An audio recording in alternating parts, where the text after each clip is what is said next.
Hi book besties, welcome back to my channel. My name is Sam and this is Sam's reading corner. I know I've been super sporadic in my posting.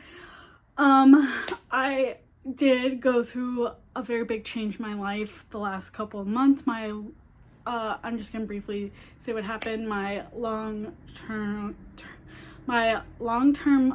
boyfriend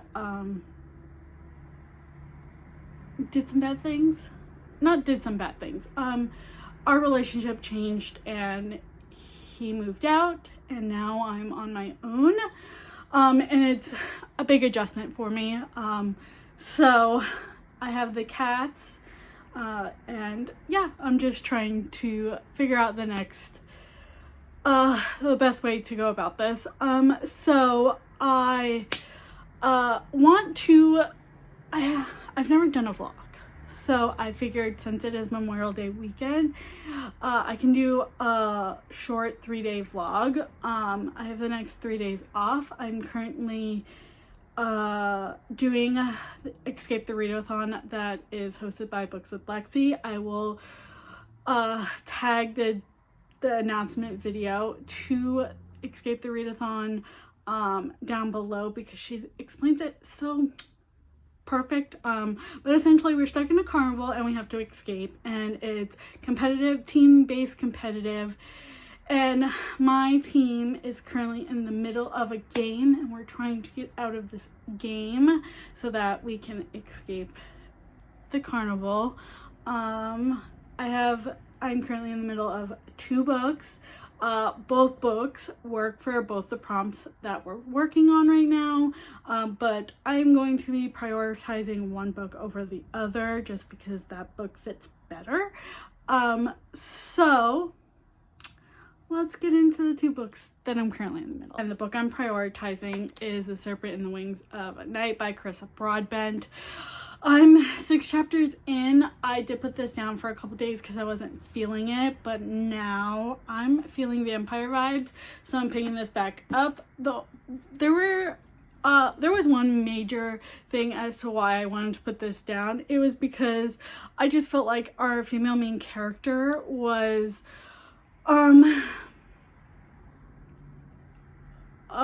kept telling us every single page that she was a human living in this vampire world, and pretty much she could die at any time. And I get that, but I felt like it was being said on every single page and it was really annoying me. But there are trials in this book, and trials and competitions in a book is one of my top tier tropes. So now that the trials are starting, I feel like it's just gonna pick up and I'm gonna really enjoy this. So I'm going to try. It's around noon my time here in Florida, so I'm gonna try to finish this in one day. I will come back and update you halfway through this with all my thoughts and feelings. So right now, those are my thoughts, that I just feel like we're being told that she's a human in the vampire world, and it's just really annoying me. But the trials are about to begin, and I've heard really good things about this. I've heard it's vampires meets Hunger Games, and that's right up my alley, so I'm really excited for this. So yeah, I'm gonna be prioritizing this one for right now, and we'll see how this goes. Other book I'm in the middle of is 5 Survive by Holly Jackson. I am like 20% of the way through. I'm 11 chapters in. It's just getting good. There are 5 friends: Red, Arthur, Oliver, Raina, and Simon. Yeah. They are on spring break and they are driving in an RV from Philadelphia to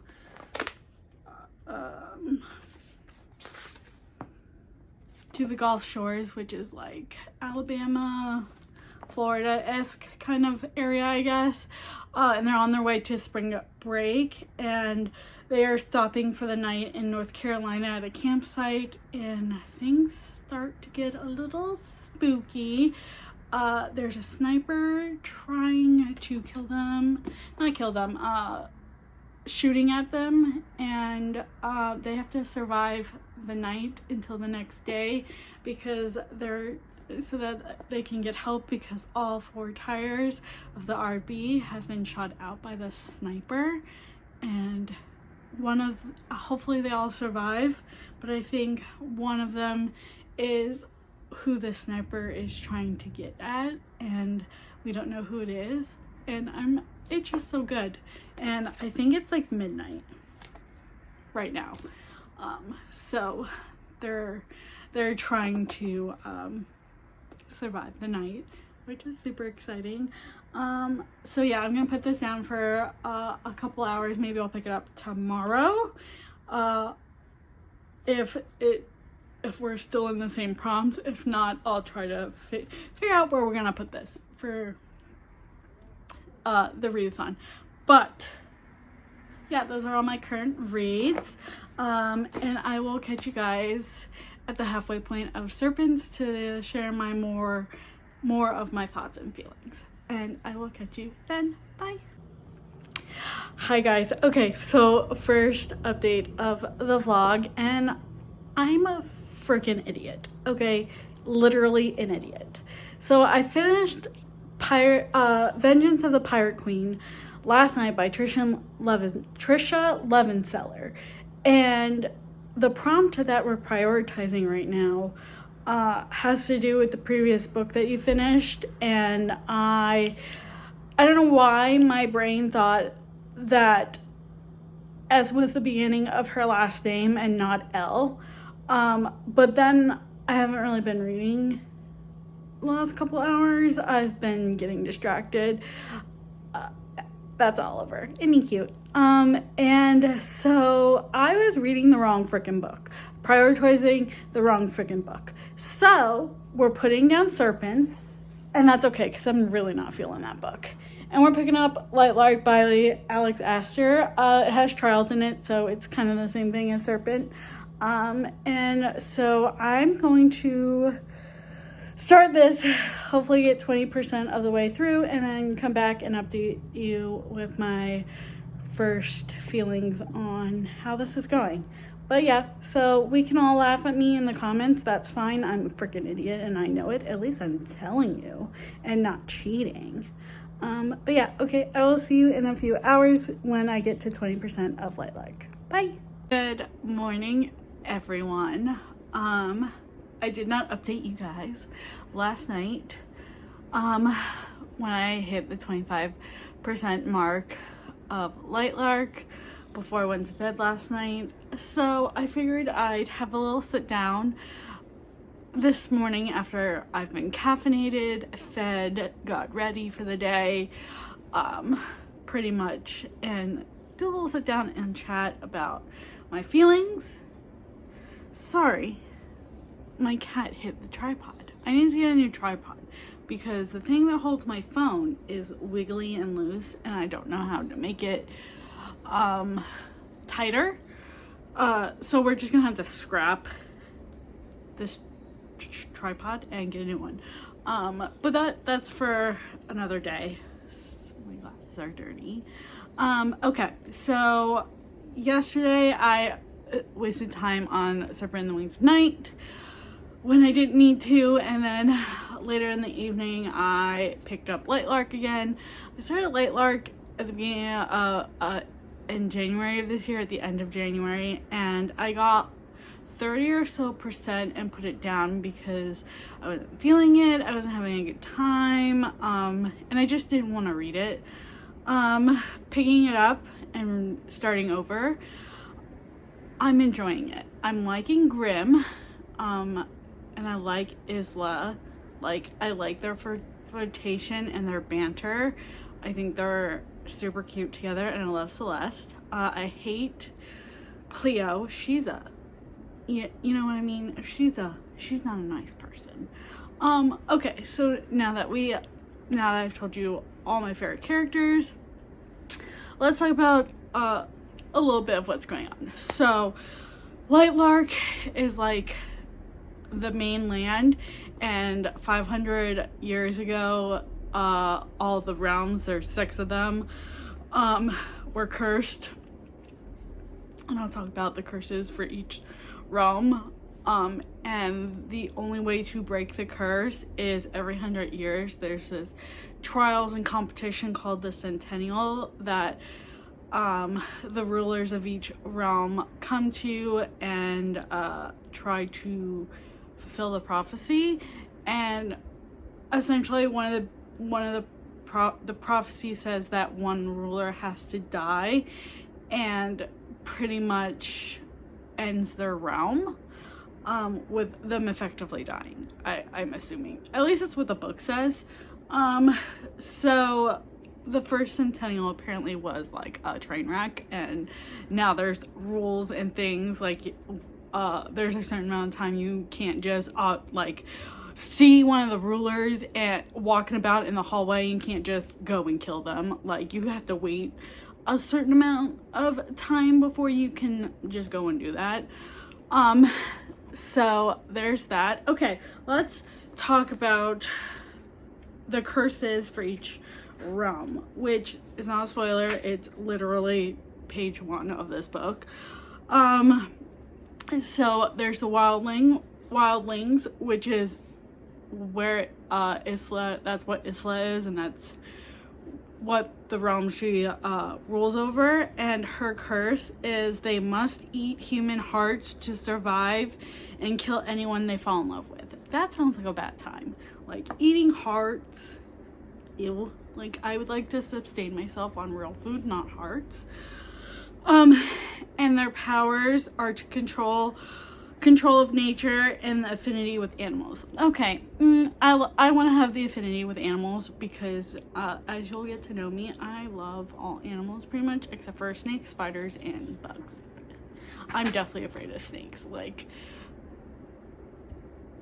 that's my fear. Like I can't even go to a zoo and they'd be like behind their glass. Not happening. I will panic attack real quick. So not a fan.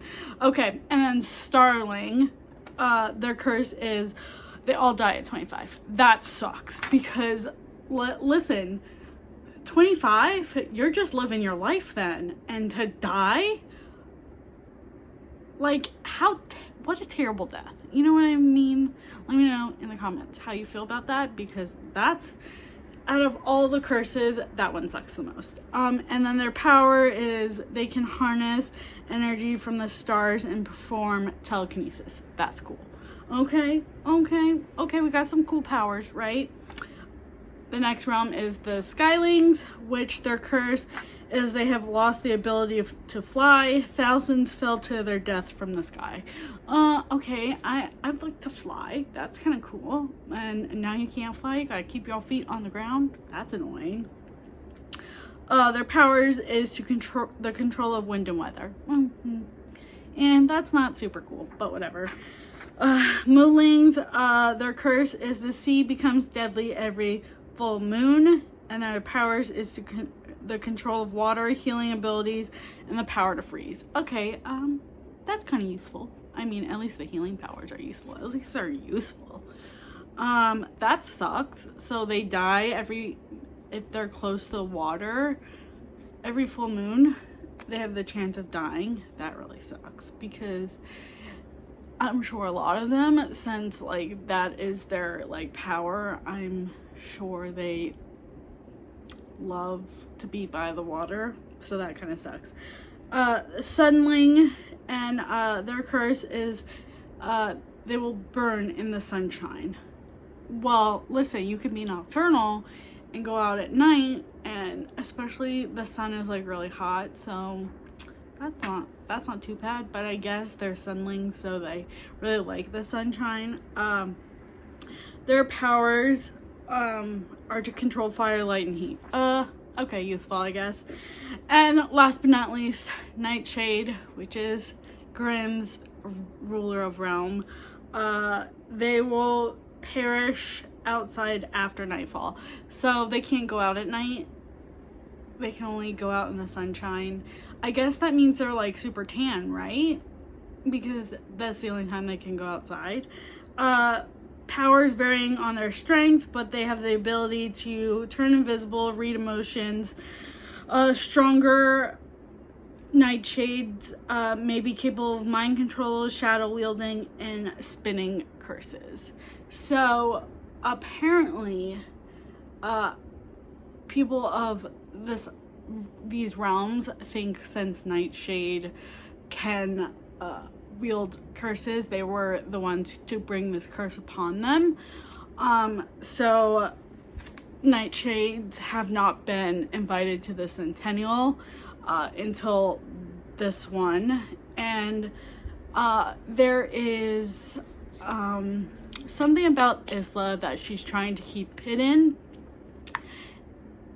besides her friendship with Celeste, which is the Starling ruler.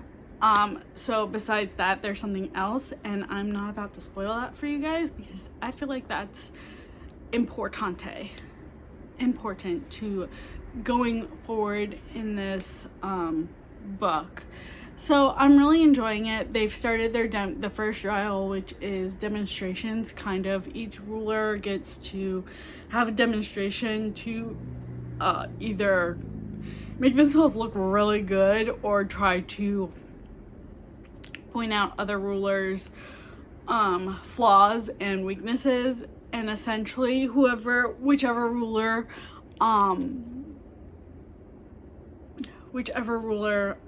wins the most demonstrations gets to pick the teams going forward into the next portion of the Centennial. And Isla and Celeste are the youngest rulers, and so they're trying to make themselves unremarkable so that one of the other whoever wins will pair the two of them up, because they're the weakest link. They don't know what they're doing. They're both really young. They don't have experience in the Centennials, so they're hoping that if they stay unremarkable, that whoever wins will pair them up, and that way since they're already allies, they don't have to hide as much. The trickery, so good. And Grimm, listen, he's trying to help Isla, but she doesn't know his motives. That's interesting, right? Because he's dark, grim, and handsome, and he can't be trusted. I think there's gonna be, I haven't heard too many spoilers for this book, but I think there's a love triangle. So Grimshaw is number one, of course, I know that.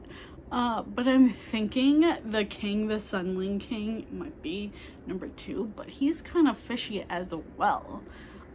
So I'm done talking. I've been talking for 10 minutes about my little update. I'm going to read to the 50% mark and then come back and update you guys with more thoughts and feelings. But I am enjoying myself the second time around. So yeah, I'll see you at 50% in a couple hours. I only need to read 100 pages. So I'm going to be doing some sprint. Well, I'm not personally hosting sprints, but I'm going to hop on some sprints and get some reading done. I don't have a lot to do today. So I'm just gonna be hanging out, and I will see you in my next update. Bye guys. Okay, so I'm halfway through Lightlark. Let's hear about my thoughts. So there was a big plot twist, which I think is a spoiler, so I'm not gonna say what it is per se.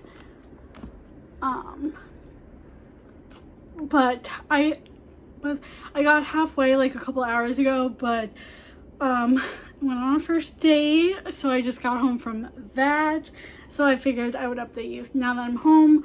But I'm really enjoying myself.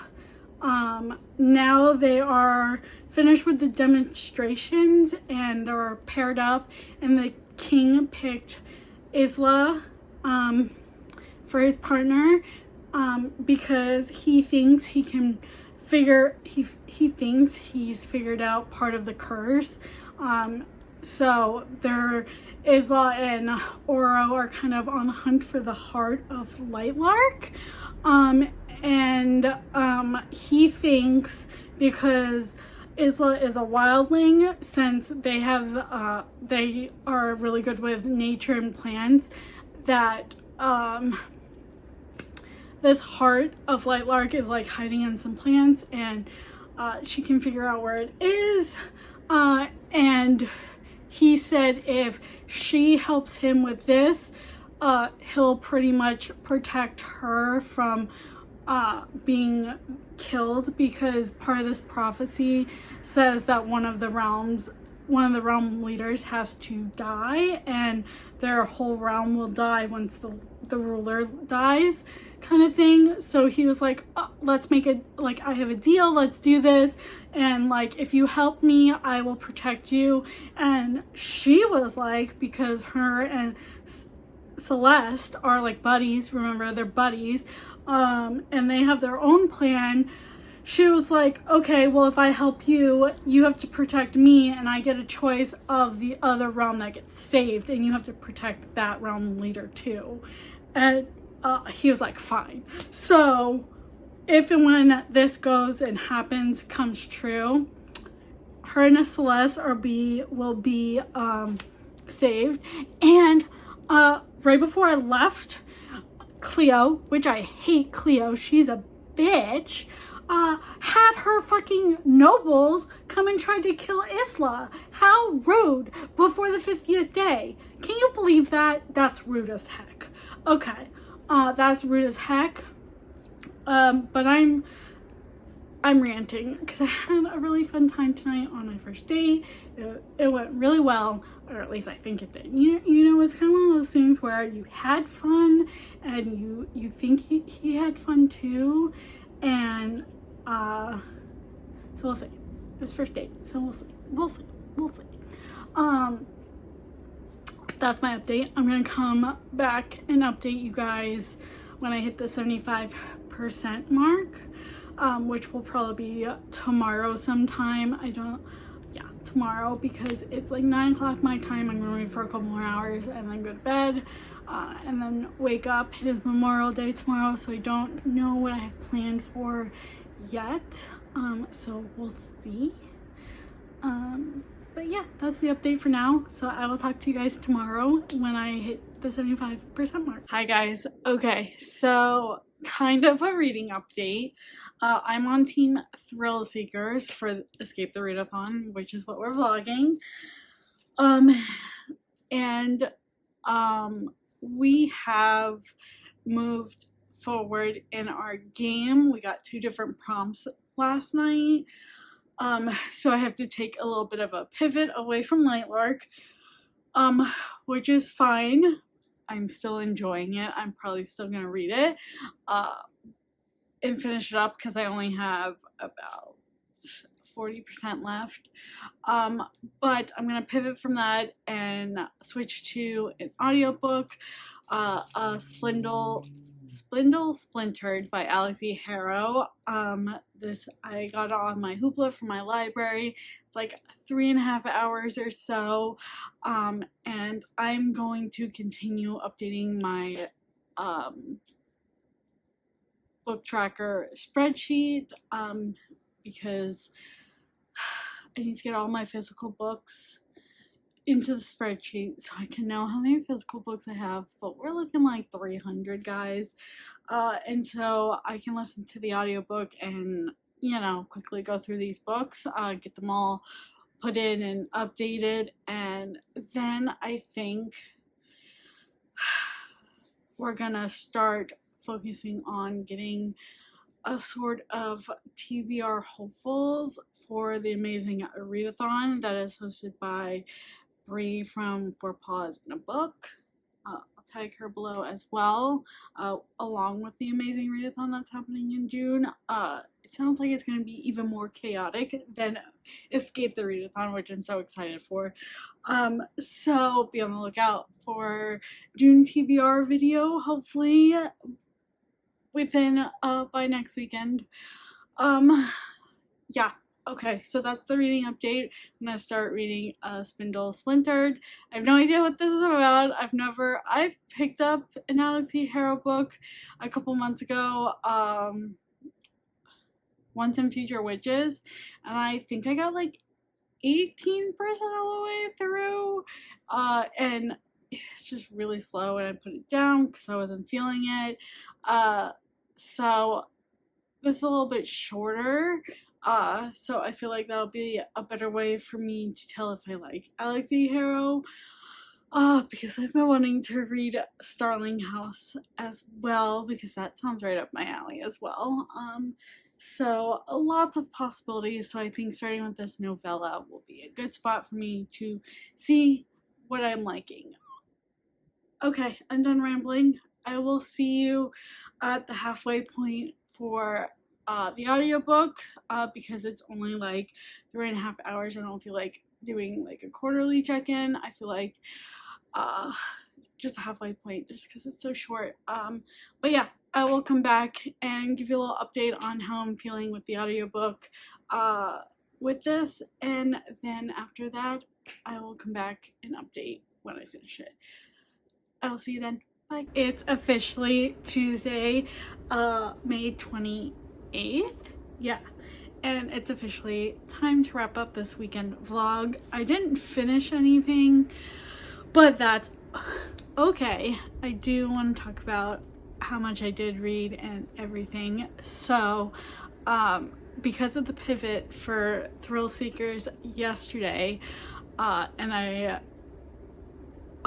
needed a book that I didn't own, and so my library had the audiobook of A Spindle Splintered by Alex E. Harrow. I'm learning I'm not an audiobook girly. I got to 50% and I just couldn't do it. So I soft DNF'd it, and I think I'm gonna look in to see if my library has the physical version of it or an ebook, because I'm not an audiobook girly, and that's okay because I love my Kindle, I love my physical books, and that's okay. But on better news, I got to 80% of A Light Like by Alex Astor. I wouldn't want to say Lauren Roberts, but it's Alex Astor, and Lauren Roberts wrote Powerless, which I also have and have not read yet. So I am thoroughly enjoying this, but you'll have to wait until my May wrap up to see what I rate this, because as I'm recording this on Tuesday, May 28th, I have finished this at work today. I'm so happy I gave this a second chance.